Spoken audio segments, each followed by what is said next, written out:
I started out thinking of a Bill Reed image, and I was thinking of the Raven and First Man, and Bill Reed and Andy Warhol, probably two of my bigger influences as far as art goes.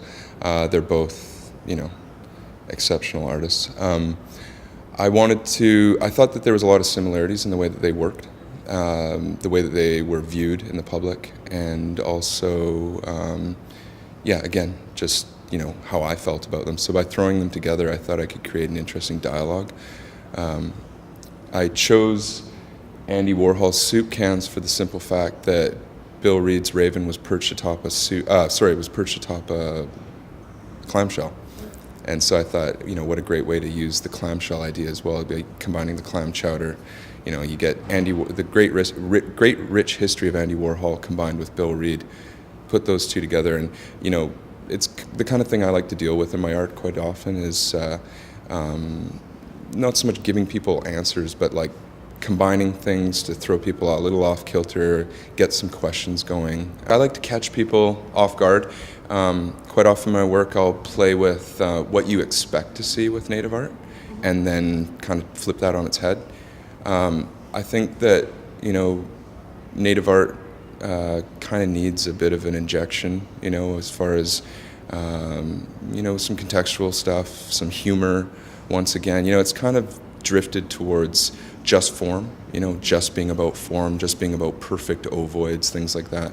I happen to like perfect ovoids as well, but I also like the idea of, taking things like what you expect to see a mask to look like and then completely maybe subverting the idea of it. I'm like, the use of like agit propaganda too, like turning something's own iconography or something's own language in and on itself. I like to think of myself as a bit of a trickster as well. I mean, combining the two images in such a way is kind of a trickster way to do it, I think. And actually the face in the middle is very much a self-portrait, kind of me peeking out with I think I got like a bit of a sneaky kind of a look coming out from behind the wing. Totally.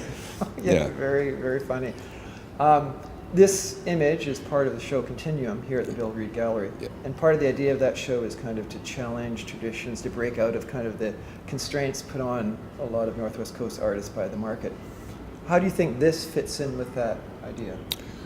Well, I don't feel a lot of market constraints. I think, it's how you attack it and how you view it, right? I've never felt constrained by a market. So for me, I thought it was just a great way to show what I'm doing. I wasn't necessarily inspired by I was, but I've always been inspired by that idea.